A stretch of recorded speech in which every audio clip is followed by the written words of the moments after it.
Hey everyone, thank you so much for joining. I'm Joe Peterson. I'm the CIO of Clarify 360 and the Chief Analyst for Clear Tech Research. And I'm here today talking one of my favorite subjects, Agentic AI security. I'm with Mr. Matthew Hansen, Okta's Regional Chief Security Officer and Head of Customer Audit. Hi, Matthew.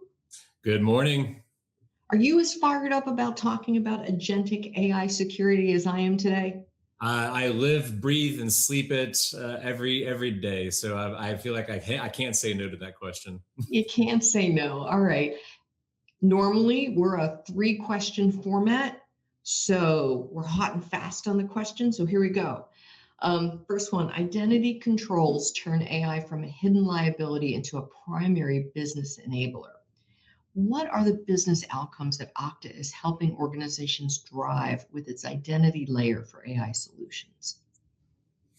Yeah, it's a good question, and I think innovation right now is moving so fast, and it feels like it's changing. But when business units are deploying these autonomous agentic workflows, they're really focusing entirely on velocity.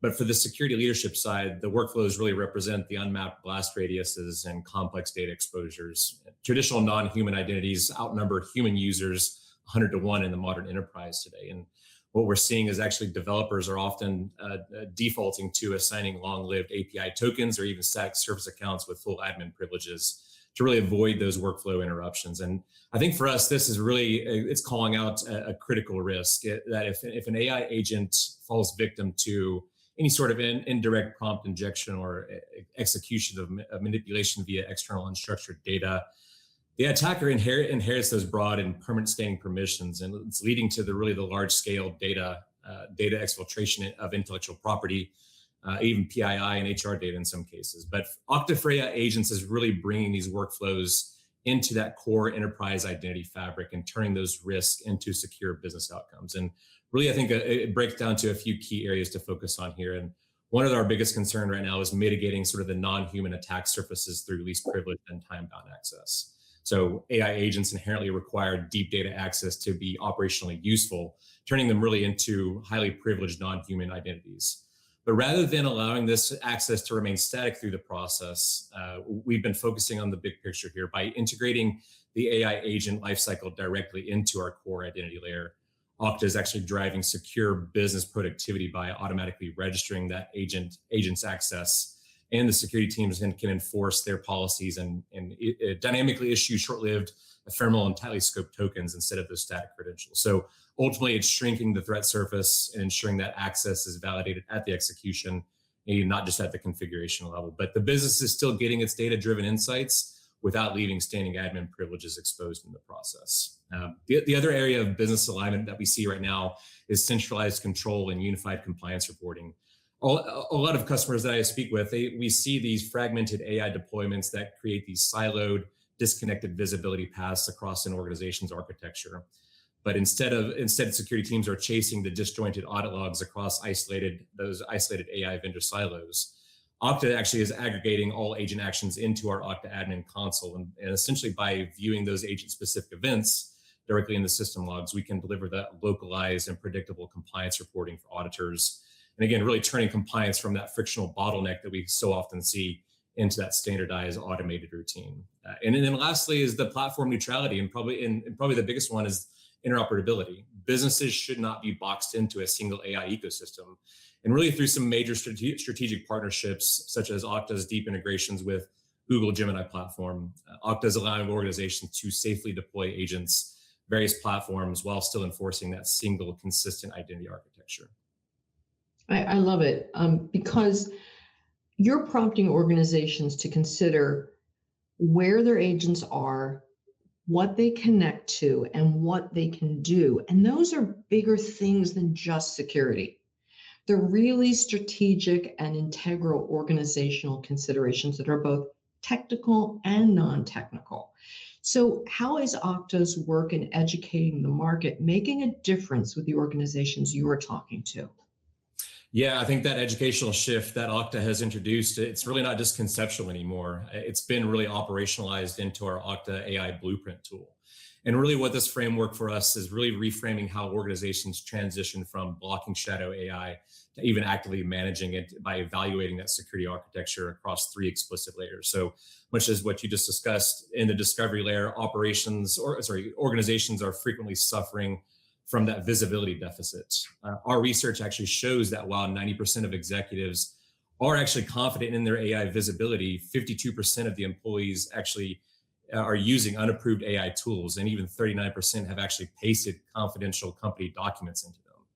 So that Okta blueprint is really meant to educate teams to move past that simple chatbot policy and look at the identity-driven discovery vectors as part of this. So integrating directly with your SaaS agentic platforms to map out those hidden agent builders, even leveraging the browser-based signaling to analyze real-time OAuth grants. This really brings unmanaged agents out of the application shadows and registers them directly in Okta's centralized universal directory.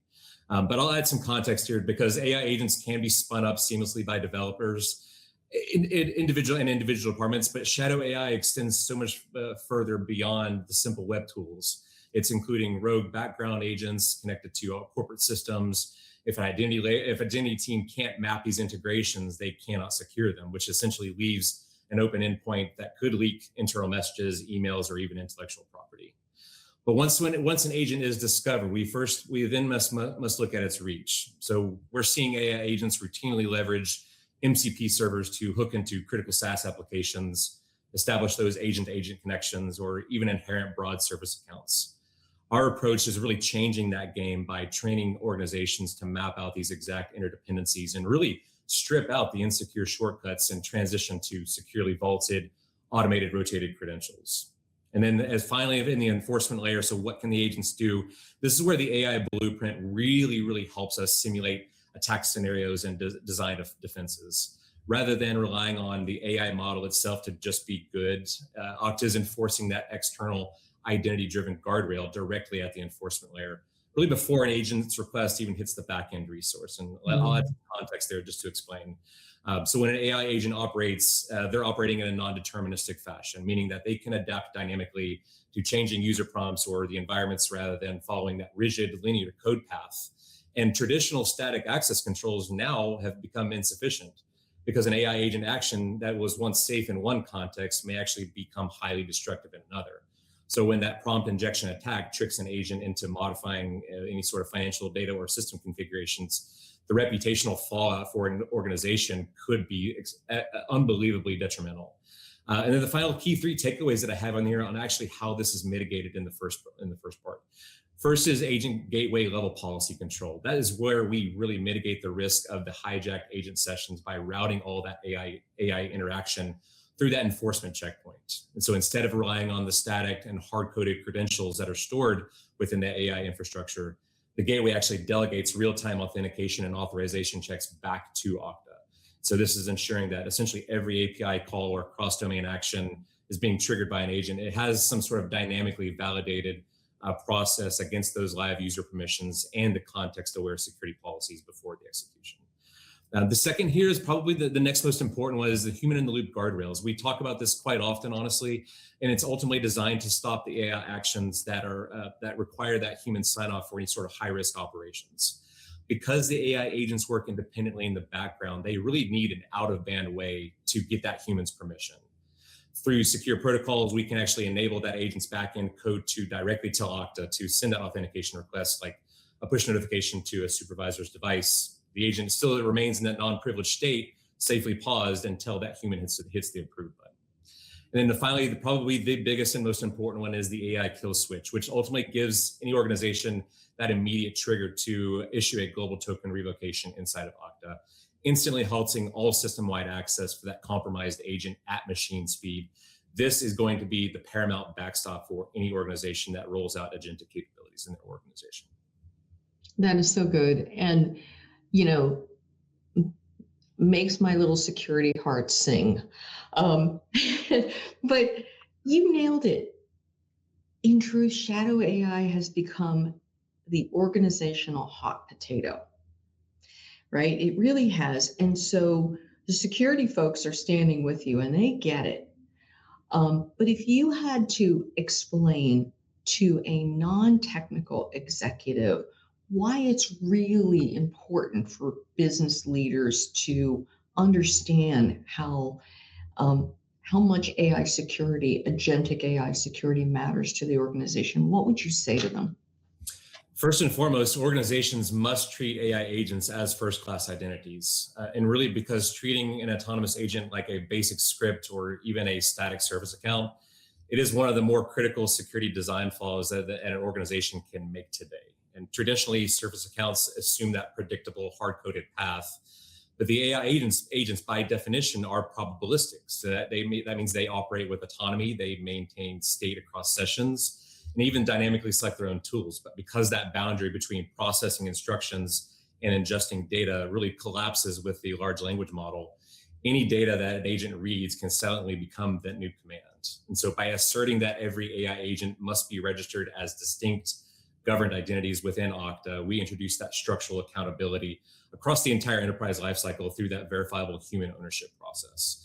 So when an agent is when an agent is registered in Okta, this is essentially fundamentally tied back to a designated accountable human owner. Just as humans are onboarded, moved departments, or even offboarded, the AI agent still has that dynamic lifespan.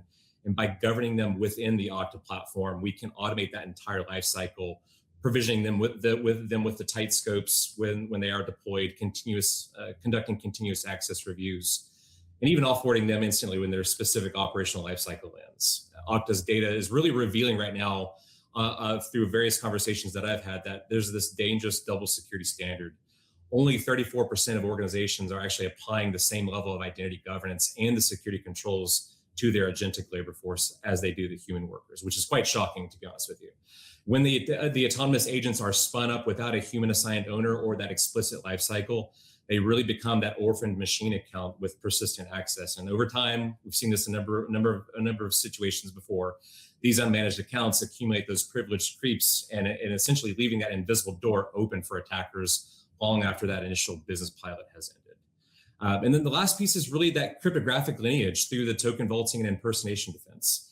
Agents routinely perform tasks on behalf of the human users and often requiring access to the systems that the user controls. Mm-hmm. Okta is really ensuring that when that agent is acting on behalf of an employee, the identity of both the human and that specific agent travel together inside the token architecture. And this is really, really ensuring that the agent only performs the actions that the human user is allowed to take, maintaining really that clear cryptographic record of authorization. And just to give kind of some context to round out the question here, identity-based attacks like session hijacking have risen 127% year over year as bad actors start to target these post-authentication tokens. So if an AI agent accesses the backend systems by simply mimicking a human user's raw, unscoped credentials, those enterprise audit logs lose all fidelity.